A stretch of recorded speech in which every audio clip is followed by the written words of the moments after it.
Hello everyone and welcome to another episode of our project management learning session. আজকের এপিসোডে আমরা project schedule ম্যানেজমেন্টের শেষ ভাগে প্রজেক্ট শিডিউল ম্যানেজমেন্টের কারেন্ট ট্রেন্ডস কি কি টুলস আমরা এখন রিসেন্টলি ইউজ করি, আমরা কিভাবে আমাদের ম্যানুয়াল শিডিউল ম্যানেজমেন্ট থেকে কিভাবে অটোমেটিক শিডিউল ম্যানেজমেন্টে শিফট করব, এই বিষয় সম্পর্কে একটু আলোচনা করব। আমাদের আজকের এপিসোডে আমরা ফার্স্টেই শিডিউল ম্যানেজমেন্টের কিছু ওভারঅল আইডিয়াটা আবার একটু রিক্যাপ করার চেষ্টা করব। আমরা কমনলি এখন কি কি চ্যালেঞ্জ ফেস করছি সেটা সম্পর্কে আলোচনা করব।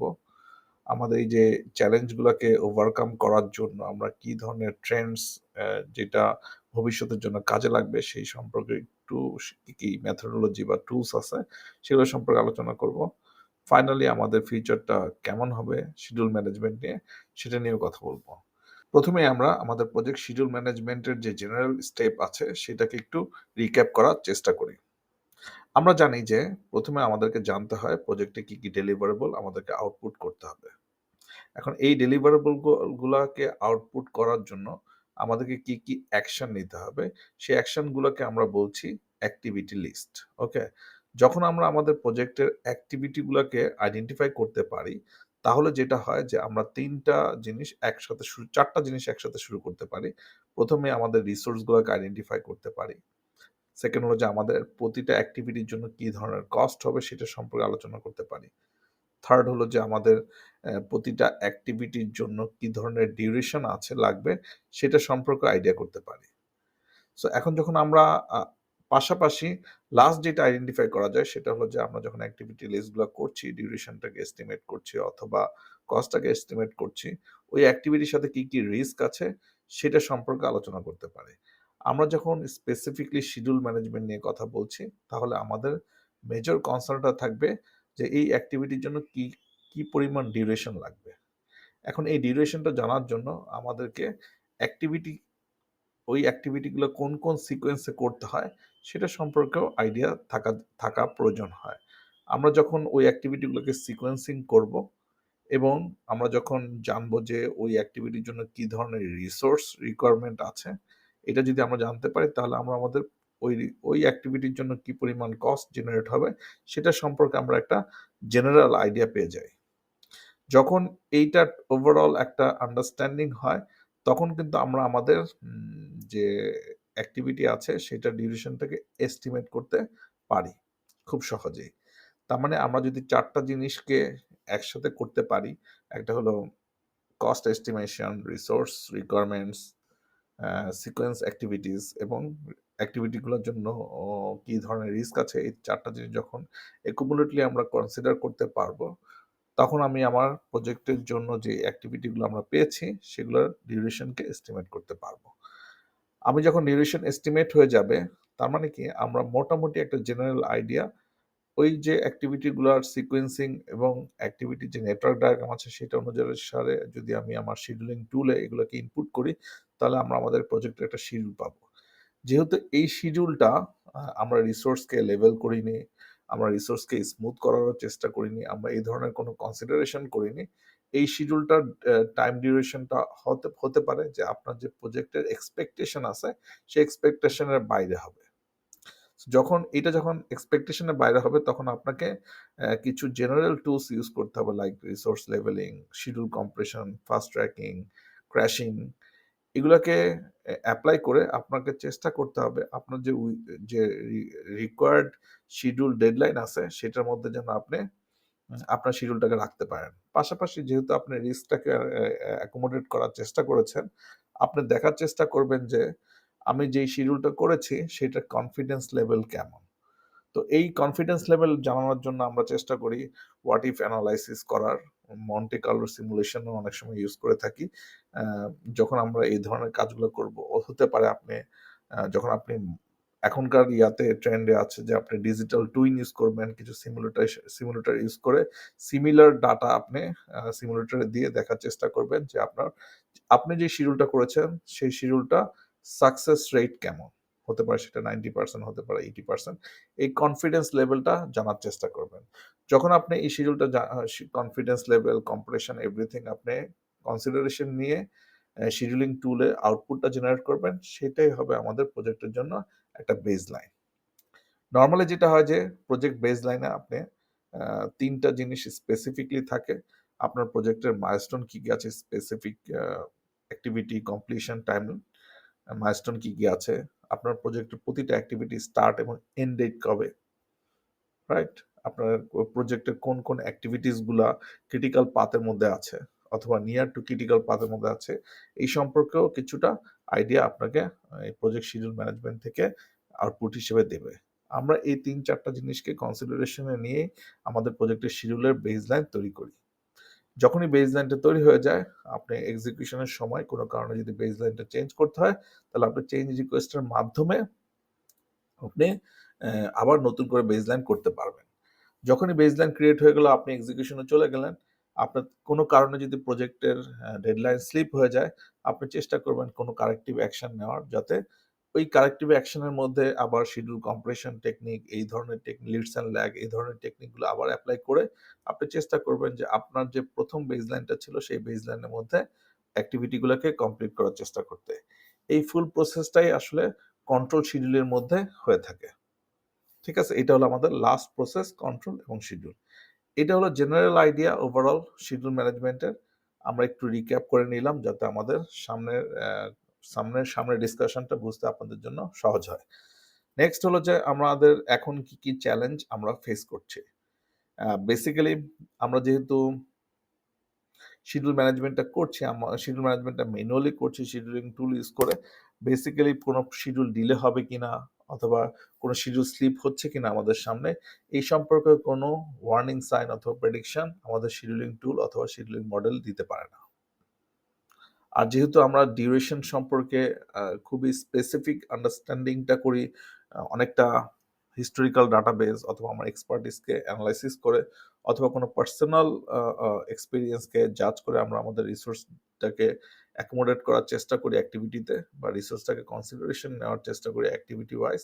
সো অ্যাক্টিভিটির যে ডিউরেশনটা হয়, সেই ডিউরেশনের যে রিকোয়ার্ড রিসোর্স লাগবে, অনেক ক্ষেত্রে আমাদের এই গ্যাপটা তৈরি হয়। সে কারণে আমাদের রিসোর্স অপটিমাইজেশন বা অর্গানাইজেশন ওভারঅল থ্রু আউট অর্গানাইজেশনের মধ্যে রিসোর্স ফোরকাস্টিংটা খুব বেশি ভালো হয় না। সো এটা একটা চ্যালেঞ্জ যে আমরা আমাদের রিসোর্সকে প্রপারলি মেইনটেইন অথবা ম্যানেজ অথবা ফোরকাস্ট করতে পারছি না। আমরা যাই করছি সেটা আসলে ম্যানুয়ালি ইনপুট দিচ্ছি। সো যেহেতু ম্যানুয়ালি ইনপুট দিচ্ছি, আমাদের যে শিডিউলিং টুল আছে সেগুলোর যে আউটপুট, আমরা যে ইনফরমেশন রেডিয়েটরের কথা বলে থাকি যে আমার প্রজেক্টের ইনফরমেশনগুলোকে রেডিয়েট করবে, এরকম শিডিউলিং টুল খুব বেশি আমাদের সামনে থাকে না। সো আমরা আমাদের প্রজেক্ট সম্পর্কে ভিজিবিলিটি অনেক কম থাকে।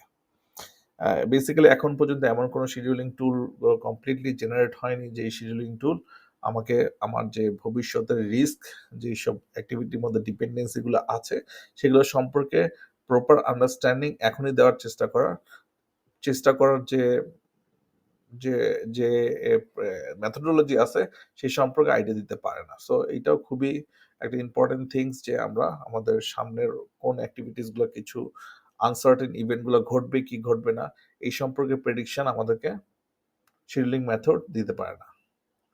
আর যেহেতু আমরা শিডিউলিং টুলের মধ্যে ম্যানুয়াল ইনফরমেশনই ইনপুট দিচ্ছি, সো অনেক সময় হয় যে আমাদের যে টিম আছে তাদের কাছে অনেক ইনফরমেশন গুলা কালেক্ট করে তারপর আমরা আমাদের শিডিউলিং টুলের মধ্যে এগুলোকে ইনপুট দিয়ে আমরা চেষ্টা করি প্রজেক্টের একটা ভিজিবিলিটি আনার জন্য। সো কোনো কারণে যদি এই কমিউনিকেশনটা ব্রেকডাউন হয়, তাহলে আমরা আমাদের প্রজেক্ট শিডিউল ম্যানেজমেন্টটাকে প্রপারলি করতে পারি না। সো এই হলো জেনারেল আইডিয়া। মেইন যেই কনসেপ্টটা সেটা হলো যে আমাদের এক্সপেরিয়েন্সকে ইউটিলাইজ করে আমরা রিস্ককে প্রপারলি অ্যাকোমোডেট করতে পারি না আমার শিডিউলিং টুলের মধ্যে। আমরা আমাদের ভবিষ্যতে কোনো অ্যাক্টিভিটিস ডিলে হবে কিনা সেটা সম্পর্কে খুব বেশি জানা যায় না। আরেকটা হলো যে আমাদের যে রিসোর্স লাগবে, কি পরিমাণ রিসোর্স লাগবে সেটা সম্পর্কেও আমরা অ্যাকুরেটলি এস্টিমেট করতে পারি না। এটা হলো আমাদের মেজর ৩ টা চ্যালেঞ্জেস। এই চ্যালেঞ্জগুলোকে ওভারকাম করার জন্যই আমরা বেসিক্যালি এখনকার ট্রেন্ডে আমরা অনেক অর্গানাইজড ওয়েতে এই কাজগুলো করার চেষ্টা করছি এবং অনেক ধরনের শিডিউলিং টুল ইউজ করার চেষ্টা করছি যাতে আমরা আমাদের চ্যালেঞ্জগুলোকে ওভারকাম করতে পারি। সেই সম্পর্কে সেই টুলসগুলো নিয়ে আমরা এখন আলোচনা করব। যেটা হলো ট্রেন্ডস রিশেপিং শিডিউলিং।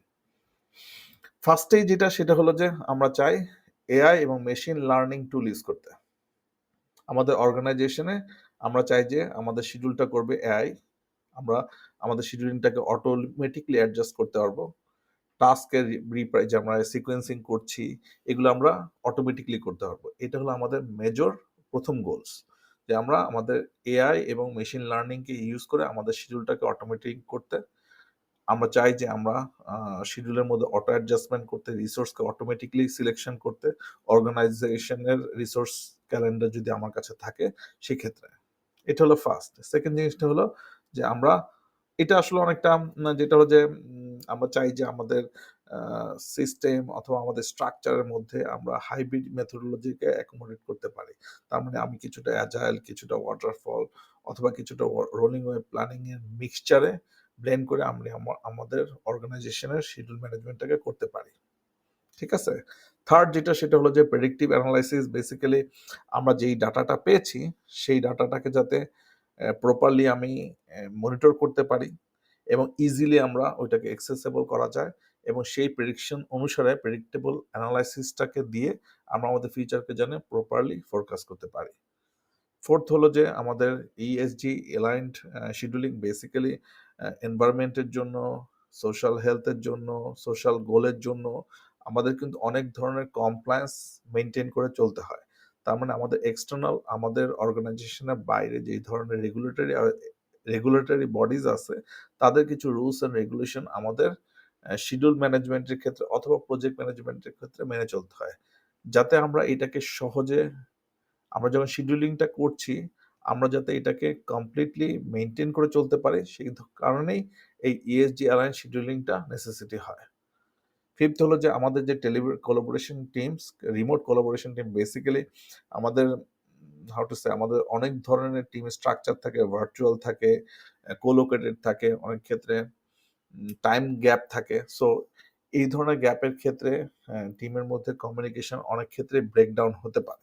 সে কারণে আমাদেরকে একটা স্পেসিফিক একটা অর্গানাইজেশনের একটা স্পেসিফিক প্রজেক্টের জন্য শেয়ার ক্যালেন্ডার আমরা যাতে খুব সহজে টিমের মধ্যে অ্যাপ্রুভাল নিতে পারি, টিমের মধ্যে ট্রান্সপারেন্সি, টিমের মধ্যে ভিজুয়ালাইজেশনটা যেন বেটার থাকে, টিমের মধ্যে যেন বন্ডিং তৈরি হওয়ার চেষ্টা হয়, সেই ধরনের কোলাবোরেশন টুলস আমরা ইউজ করার চেষ্টা করব।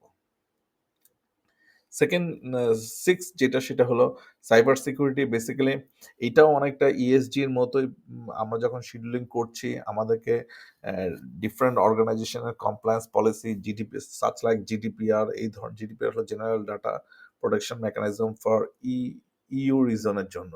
সো এই ধরনের কমপ্লায়েন্স রিলেটেড থিংস কিন্তু আমাকে মেনে চলতে হয়। পাশাপাশি আমার ডাটাটা যাতে আমার প্রজেক্টের ডাটাটা যাতে অন্য কেউ নিতে না পারে সেই ধরনের ফ্যাসিলিটিস আমার শিডিউলিং টুলের মধ্যে থাকার প্রয়োজন হয়। সো এটাও একটা মেজর থিংস। আর একটা হলো লাস্ট যেটা সেটা হলো অ্যাডভান্স মডেলিং। এটা অনেকটা রিস্ক ম্যানেজমেন্টের জন্য। এখানে তিনটা অ্যাডভান্স মডেলিং এর কথা বলা আছে: event chain management, earn value management, Monte Carlo simulation. এখানে বেসিক্যালি আর্ন ভ্যালু ম্যানেজমেন্ট এবং মন্টি কার্লো সিমুলেশন সম্পর্কে আমরা অনেকবার ইভেন আমাদের সেশনে আমরা এটা দেখার চেষ্টা করেছি। ইভেন্ট চেইন ম্যানেজমেন্ট সম্পর্কে আমরা আমাদের পরবর্তী ডিসকাশনে এটা নিয়ে আলোচনা করব। সো প্রথমেই আসি এআই ড্রিভেন শিডিউলিং। এখানে বলতে আমরা আমি আসলে আরো কি বুঝাইছি। ফার্স্ট যেটা হলো যে আপনি যদি একটু ইমাজিন করার চেষ্টা করেন যে আপনার কাছে রিসোর্স ক্যালেন্ডার আছে। এখন রিসোর্স ক্যালেন্ডার বলতে আমি আসলে যদি আপনি একটা মাল্টিন্যাশনাল অর্গানাইজেশনের কথা চিন্তা করেন, বাংলাদেশ অফিসে তার কিছু রিসোর্স আছে, ইন্ডিয়ান অফিসে তার কিছু রিসোর্স আছে, শ্রীলঙ্কার অফিসে আছে, অনেক জায়গায় হয়তো গ্লোবালি অনেক অনেক দেশে এই রিসোর্সগুলো ডিস্ট্রিবিউটেড অবস্থায় আছে। সো আপনার কাছে যদি রিসোর্স ক্যালেন্ডার থাকে, যে রিসোর্স ক্যালেন্ডারে আপনি দেখতে পারবেন যে কোন রিসোর্স কখন, কোন সময়, কোন প্রজেক্টের কোন ডাব্লিউবিএস এ কাজ করছে। এটা যদি আপনার একদম ডাটাবেস থাকে তাহলে আপনার যে প্রজেক্ট, নতুন একটা প্রজেক্ট আসছে সেই প্রজেক্টের হাউ টু সে ডাব্লিউবিএস কি, মানে স্কোপটা কি, কখন আপনার সেই প্রজেক্ট ক্যালেন্ডারটা কি, মানে কখন কোন অ্যাক্টিভিটিস গুলো প্রয়োজন হবে, এটা যদি আপনার কাছে থাকে তাহলে আপনি খুব সহজে কিন্তু কোন কোন রিসোর্স আপনার অর্গানাইজেশনাল থ্রুতে কোন কোন রিসোর্স আপনার প্রজেক্টের ডাব্লিউবিএস এর জন্য অ্যাপ্রোপ্রিয়েট, আপনি খুব সহজে কিন্তু এটাকে পুল করতে পারেন চাইলেই, তাই না? আপনাকে সে হয়তো গাইড দিবে যে আপনার এই ডাব্লিউবিএস এর জন্য এখানে 10টা রিসোর্স আছে। 10 রিসোর্সের মধ্যে একজনের হয়তো 10টা প্রজেক্টে সিমিলার প্রজেক্ট রোল প্লে করার এক্সপেরিয়েন্স আছে। অনেকের হয়তো 2টা প্রজেক্টে আছে। আপনি হয়তো পিক করতে পারবেন। আপনি হয়তো এটাকে ক্রাইটেরিয়া দিতে পারেন যে, না আমি শুধু আমার লোকাল অফিস, বাংলাদেশ অফিসে এই ধরনের কি ধরনের রিসোর্স আছে সেটাকে চুজ করার চেষ্টা করব। সেটাও সে খুব সহজে অটোমেটিক্যালি আপনি যদি ডাব্লিউবিএস দিতে পারেন, আপনার ডিউরেশনটা দিতে পারেন কোন সময় লাগবে, তাহলে সে কিন্তু খুব সহজে দেখতে পারে। সিস্টেম থেকে দেখবে যে কোন রিসোর্সটা কখন ফ্রি আছে, ওই ডাব্লিউবিএস এর আন্ডারে যারা কাজ করেছে, কোন রিসোর্সটা কখন ফ্রি আছে, সেটা নিয়ে আপনাকে একটা অপটিমাম আইডিয়া দিবে কোন রিসোর্সকে আপনি ইউটিলাইজ করতে পারেন। এই কনসেপ্ট থেকেই কিন্তু বেসিক্যালি প্রজেক্ট শিডিউলের অন্যান্য যে আমি যে অটোমেটিক প্রজেক্ট শিডিউল করব, সেই আইডিয়াটা আসে। এটা হলো ফার্স্ট রিসোর্স ক্যালেন্ডার থাকলো, আপনার কাছে ডাব্লিউবিএস লিস্ট থাকলো। সো আপনি কোন মেম্বার্স কখন কোন প্রজেক্টে কাজ করেছে, কোন ডাব্লিউবিএস এ কাজ করেছে, সেটারও একটা ডাটাবেস আপনার কাছে আছে। কোন অ্যাক্টিভিটির জন্য আপনি কোন রিসোর্সকে ইউজ করেন অথবা কোন ম্যাটেরিয়ালকে ইউজ করেন, কত টাকা খরচ হয়, এটারও যদি আপনার কমার্শিয়াল ডাটাবেস থাকে, আপনি খুব সহজেই কিন্তু আপনার রিকোয়ার্ড ইনফরমেশন অনুসারে আপনি আপনার প্রজেক্টের জন্য একটা শিডিউল সিস্টেম থেকে জেনারেট করে দিতে পারেন। এটাই আসলে আল্টিমেটলি গোল, যে আমরা চাই যে আমাদের অর্গানাইজেশনের যত প্রজেক্ট আছে সব প্রজেক্টের ইনফরমেশনকে আমরা একটা ডাটাবেসে নিয়ে আসবো, আমরা একটা সেন্ট্রাল মনিটরিং প্ল্যাটফর্মে নিয়ে আসবো। প্রজেক্ট ম্যানেজমেন্ট ইনফরমেশন সিস্টেমে আমরা নতুন প্রজেক্টের ইনফরমেশনটা যখন ইনপুট দিব, আমার সিস্টেম আমাকে বলবে যে তোমার প্রজেক্টের জন্য কোন ধরনের রিসোর্স ভালো হবে, কখন তুমি এই প্রজেক্টটা করলে তোমার জন্য সবচেয়ে কম খরচে তুমি কাজটা করতে পারবা। এই যে প্রেডিকশন গুলো আলোচনা করছে, প্রেডিকশন গুলা দরকার হচ্ছে সেগুলো আপনাকে অটোমেটিক্যালি দিবে। ঠিক আছে? সো এইটা যদিও এখন মনে হচ্ছে একটু ডিফিকাল্ট, কিন্তু বাট আমরা যখন অর্গানাইজেশনাল যখন প্রজেক্ট ম্যানেজমেন্ট ইনফরমেশন সিস্টেমকে প্রপারলি ইউটিলাইজ করা শুরু করবে, এটা আলটিমেটলি 2 to 3 ইয়ার্স যখন অনেকগুলো প্রজেক্টে এই ইনফরমেশনগুলো কালেক্ট হতে থাকবে, তখন আপনি খুব সহজেই আপনার সামনের প্রজেক্টগুলোকে প্রেডিক্ট করতে পারবেন। বেসিক্যালি আপনি যখন প্রজেক্টের ইনফরমেশনগুলোকে আপনার সিস্টেমে দিচ্ছেন, ওই ইনফরমেশনও তো থাকছে ওই অ্যাক্টিভিটিটা বেসিক্যালি কতক্ষণ লাগছে শেষ করতে। সো এই ইনফরমেশনটা তার কাছে আছে, সিস্টেমের কাছে আছে। সো সিস্টেম যখন নতুন প্রজেক্টের ইনফরমেশন পাবে, সে প্রেডিক্ট করতে তার জন্য সহজ হবে। সো যখনই আপনি এরকম একটা টুলস আপনি জেনারেট করতে পারবেন, সো আপনি আপনার রিসোর্স ওভারল্যাপিং, আপনি কারেন্ট আপনার শিডিউল ভেরিয়েন্স কেমন আছে, এসপিআই কেমন আছে, সেই অনুসারে ফোরকাস্টিং করা, এভরিথিং আপনার জন্য কিন্তু অনেক সহজ হবে। ইভেন আপনি খুব সহজে সামনে কি হচ্ছে, কোনো ডিলে হবে কিনা, সেই সম্পর্কেও সম্যক আইডিয়া নিতে পারেন এআই ড্রিভেন শিডিউলিং টুল দিয়ে। ঠিক আছে? তো নেক্সট যেটা সেটা হলো যে আমরা একটু জেনারেল আইডিয়া দেওয়ার চেষ্টা করি। আমরা যখন অ্যাজাইল ওয়াটারফলকে বা হাইব্রিড মেথোডোলজিকে কম্বাইন করার চেষ্টা করছি, তখন আমরা কি বলতে চাচ্ছি? বেসিক্যালি আপনি যদি খুব সহজভাবে চিন্তা করেন, তাহলে আমরা যখন অ্যাজাইল পড়েছি তখন আমরা পড়েছি যে আমরা রোড ম্যাপ ইউজ করব, আমরা রিলিজ প্ল্যানিং ইউজ করব। কিন্তু যখন আমি আমার ট্র্যাডিশনাল ওয়াটারফল প্রজেক্টের কথা চিন্তা করি, তখন আমি Gantt chart, bar chart, milestone chart এগুলোকে ইউজ করার চেষ্টা করি। সো আপনি যদি এই ২ টাকে কম্বাইন করেন, আপনার প্রয়োজন অনুসারে যদি আপনার প্রয়োজন অনুসারে আপনি প্রোডাক্ট রোড ম্যাপ করলেন, পাশাপাশি আপনি গ্যান্ট চার্ট করলেন, তাহলে কি হবে? আপনার জন্য এইটা স্কোপ ওয়াইজ আপনার জন্য এটাকে ইউজ করাটা সহজ হবে। যে স্কোপগুলার ক্ষেত্রে আপনি গ্যান্ট চার্টকে কমফোর্টেবলি ইউজ করতে পারবেন না, সেগুলোকে আপনি হয়তো পুল সিস্টেম দিয়ে ইউজ করতে পারেন। পুল সিস্টেম মানে হলো যে আপনার কাছে 10টা কাজ আছে। যখন একটা কাজ শেষ হবে তখন আপনি এটাকে নেক্সট স্টেপে নিয়ে যাবেন। সো যখন নেক্সট স্টেপ শেষ হবে এটাকে পুল করে আরেকটা কাজে নিয়ে যাবেন। সো এটা হলো পুল সিস্টেম, একটা কাজ শেষ হওয়ার পরে এক প্ল্যাটফর্ম থেকে আরেক প্ল্যাটফর্মে ইনপুট দেওয়া। সো এইটা অনেকটা এরকম যে আপনি সবগুলা মেথোডোলজিকে আপনি আপনার প্রজেক্টের নেসেসিটি অনুসারে একটু ব্লেন্ড করছেন। সেটাই বেসিক্যালি আমরা বলতে চেয়েছি, এটা একটা হাইব্রিড মেথোডোলজিস। ওকে? আরেকটা যেটা আমরা পড়েছিলাম প্রেডিক্টিভ অ্যানালাইসিস আমাদের রিশেপিং শিডিউলের ক্ষেত্রে ৭ টা মডিউলের মধ্যে একটা ছিল হলো প্রেডিক্টিভ অ্যানালিটিক্স। এখন প্রেডিক্টিভ অ্যানালিটিক্স বেসিক্যালি এটা হলো যে আপনি আপনার প্রজেক্টের ইনফরমেশন গুলোকে খুব সহজে যাতে দেখাতে পারেন, আপনার বার্ন ডাউন কেমন হচ্ছে আপনার সফটওয়্যার ইয়াতে, আপনার আপনার কোন কাজের কোন অংশটা খুব সহজে শেষ হয়ে যাচ্ছে, আপনি যাতে খুব সহজে রিয়েল টাইম আপনার প্রজেক্টের আপডেট ইনফরমেশনগুলোকে নিয়ে আসতে পারেন। সহজে সব স্টেক হোল্ডারদের কাছে আপনার প্রজেক্টের প্রোগ্রেসগুলোকে সুন্দরভাবে রিপ্রেজেন্ট করতে পারেন। এই আইডিয়াটা হলো যে, তার মানে কি, আমি প্রেডিক্টিভলি অ্যানালাইসিস করছি। আমার কাছে যতটুকু হয়েছে সেই জিনিস নিয়ে অ্যানালাইসিস করছি, যাতে ভবিষ্যতের যে ফোরকাস্ট হবে সেটা সম্পর্কে আমি প্রেডিক্ট করতে পারি। ঠিক আছে? তার মানে আমার কারেন্ট ডাটাগুলোকে আমি অ্যানালাইসিস করে আমি ভবিষ্যৎ সম্পর্কে একটা প্রেডিকশন দেওয়ার চেষ্টা করব। ঠিক আছে? এটা হলো আমার প্রেডিক্টিভ অ্যানালাইসিসের মেজর রিকোয়ারমেন্টস। নেক্সট হলো সাইবার সিকিউরিটি। আমি এটা নিয়ে খুব বেশি, আমি আবারও বলছি যে এটা হলো যে অনেকটা কমপ্লায়েন্স ম্যানেজমেন্টের মতো।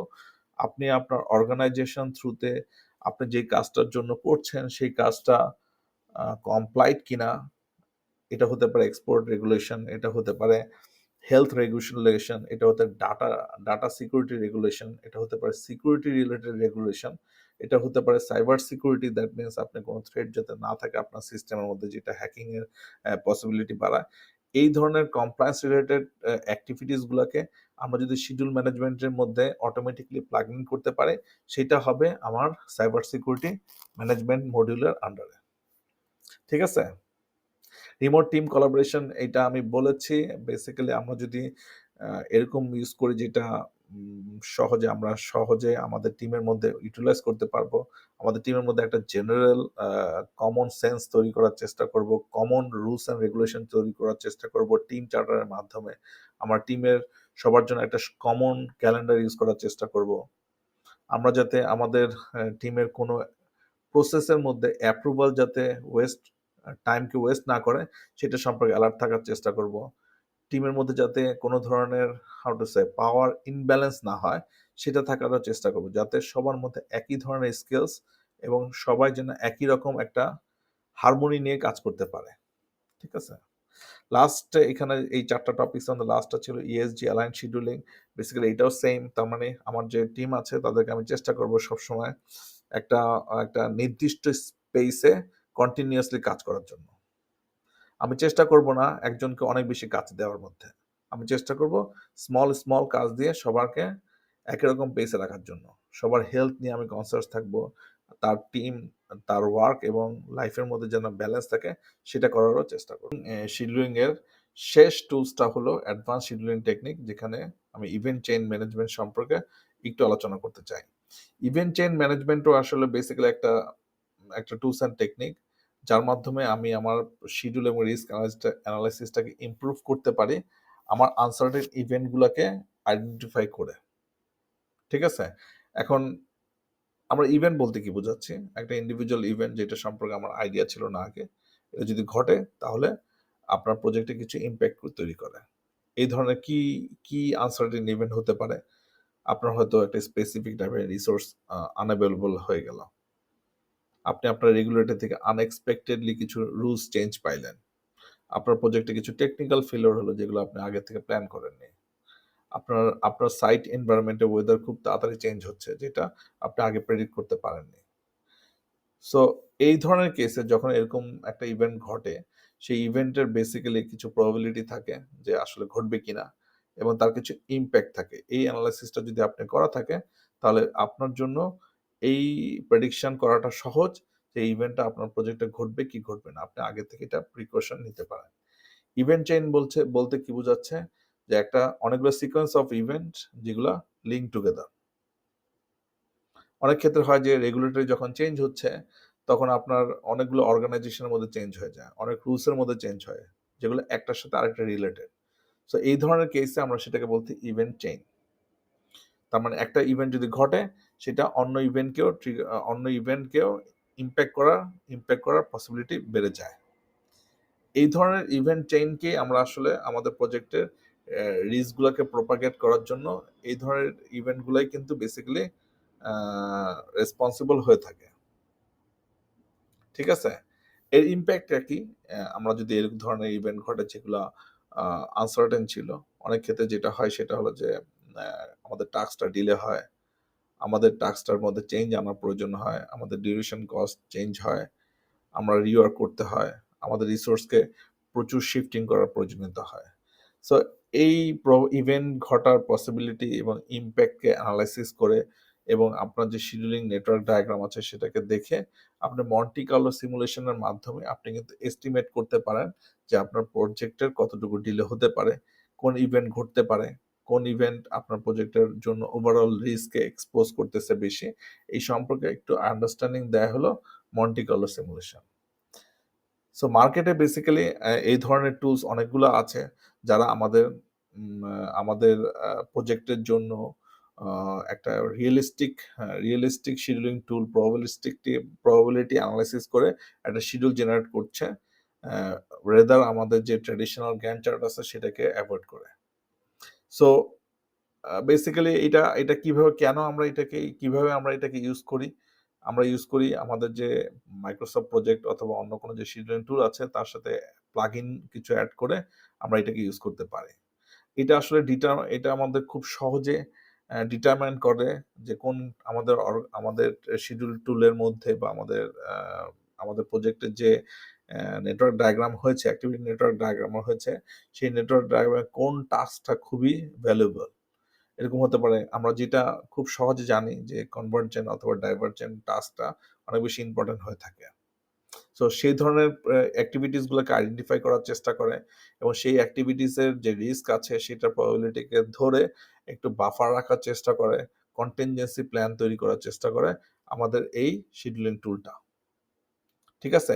এটার বে ভ্যাল এ এটা base why it is valuable কারণ হচ্ছে এটা আমার খুব সহজে আমার আনসার্টেন ইভেন্টটাকে সহজে বের করতে পারে। সামনে কি রং হতে পারে সেটা সম্পর্কে একটু আন্ডারস্ট্যান্ডিং দেওয়ারও চেষ্টা করতে পারে। ঠিক আছে?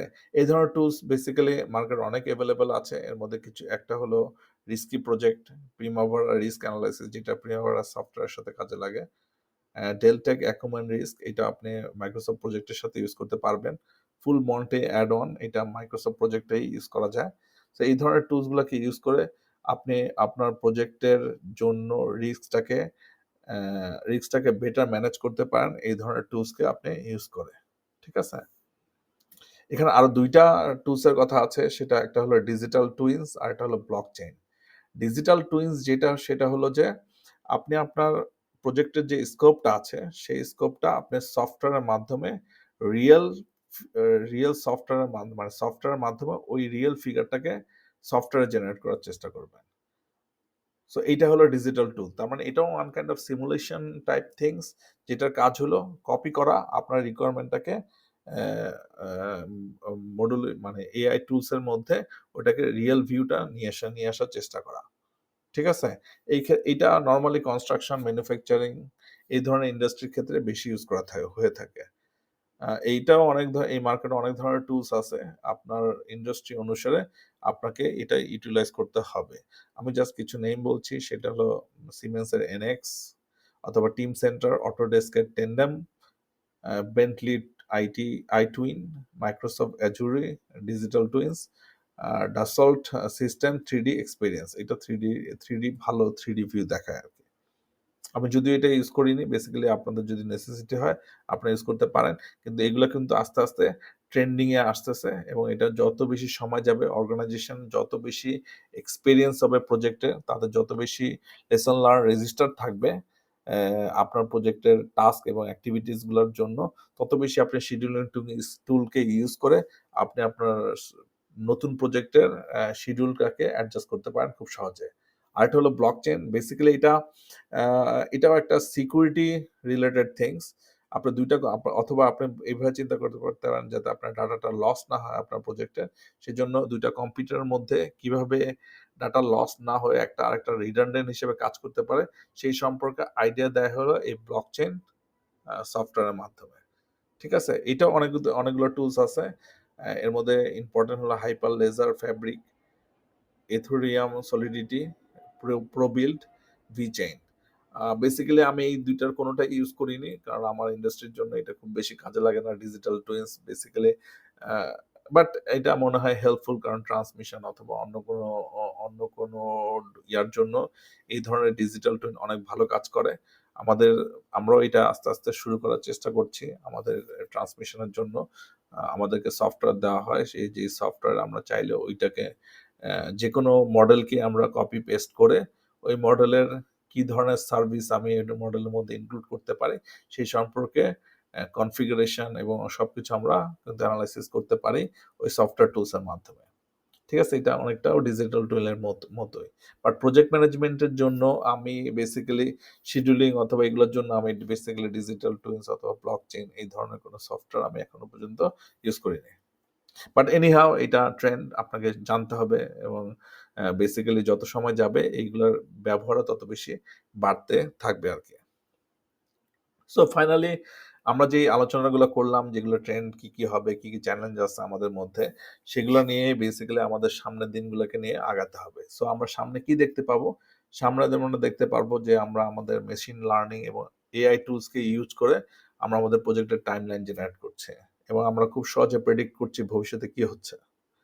কারণ আমাদের কাছে লেসন লার্ন আছে, আমাদের কাছে রিসোর্স ক্যালেন্ডার আছে, আমাদের কাছে WBS আছে, আমাদের অ্যাক্টিভিটির কমার্শিয়াল লিস্ট আছে, অ্যাক্টিভিটির জন্য কি ম্যাটেরিয়াল রিসোর্স লাগে সেটা সম্পর্কে কমপ্লিট ডিটেইল আইডিয়া আছে। সো আমি যখন এই আইডিয়াগুলোকে অ্যাকুমুলেট করে সফটওয়্যারের মাধ্যমে আমার ভবিষ্যৎকে পরিকল্পনা করব বা ভবিষ্যৎ প্রজেক্টের স্কোপকে দিয়ে আমি চেষ্টা করব যে এই স্কোপটাকে ডেভেলপ করার জন্য কি পরিমাণ রিসোর্স লাগবে, কতদিন সময় লাগবে এটা সম্পর্কে প্রেডিক্ট করার চেষ্টা করব। ঠিক আছে? এটার সাথে বায়োমেট্রিক বেসিক্যালি প্রোগ্রেসকে আপডেট করার জন্য ধরেন আপনি ১০০ টা সাইটে কাজ করছেন। কোন কারণে কোন সাইটে কোন কাজটা হচ্ছে বা কোন অ্যাক্টিভিটি গুলা শেষ হচ্ছে, এটা যদি আপনি যারা এই কাজগুলা করছে তারা যদি মোবাইল অ্যাপ অথবা ওয়েব টুলসও ইউজ করে সবসময় আপডেট করে, তাহলে সেই জিনিসটা আপনার কাছে আপনার যে সেন্ট্রাল শিডিউলিং টুল আছে সেখানে খুব সহজেই রিপোর্টিং আকারে দেখা যাবে। তার মানে বায়োমেট্রিক ইভেন আপনি যদি ফিঙ্গারপ্রিন্ট অথবা অন্য কোনো কিছু ইউজ করেন, কোনো কাজ শেষ হলে যাই যে এটার রেসপন্সিবল সে শুধু ফিঙ্গারপ্রিন্ট দিবে। তাহলে সেটা আপডেট হয়ে যাবে আপনার সিস্টেমে অটোমেটিকলি। এই ধরনের টুলও কিন্তু আস্তে ব্যবহার বাড়ছে। ঠিক আছে?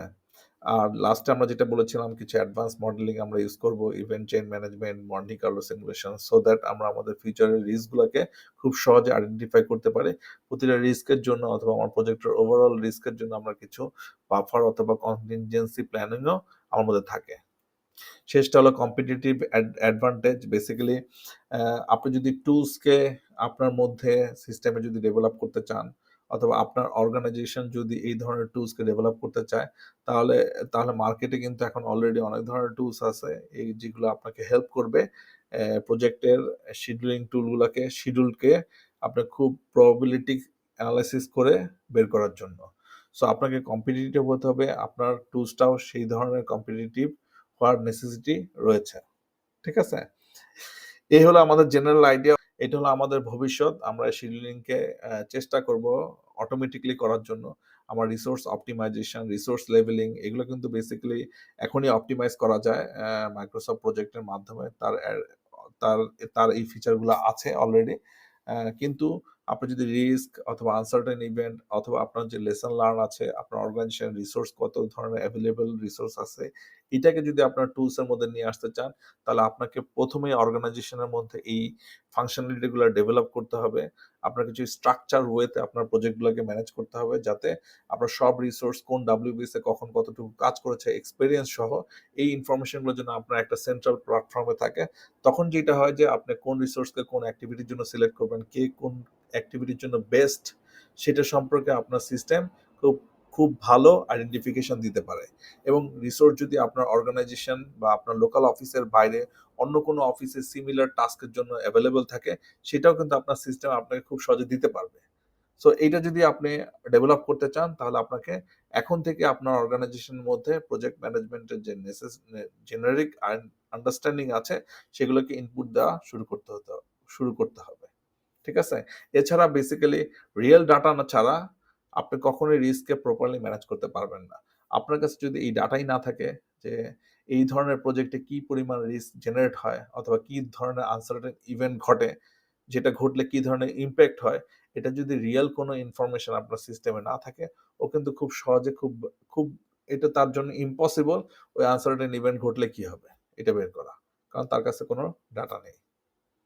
ঠিক আছে? এ হলো ideas. Thank you. Thank you for watching এবং আমাদের চ্যাপ্টার 6 এই পর্যন্তই। এরপরে আমরা চ্যাপ্টার 6 নিয়ে খুব বেশি চ্যাপ্টার 6 নিয়ে আর আলোচনা করব না। আমরা আমাদের নেক্সট ক্লাসে চ্যাপ্টার 7 নিয়ে কথা বলব।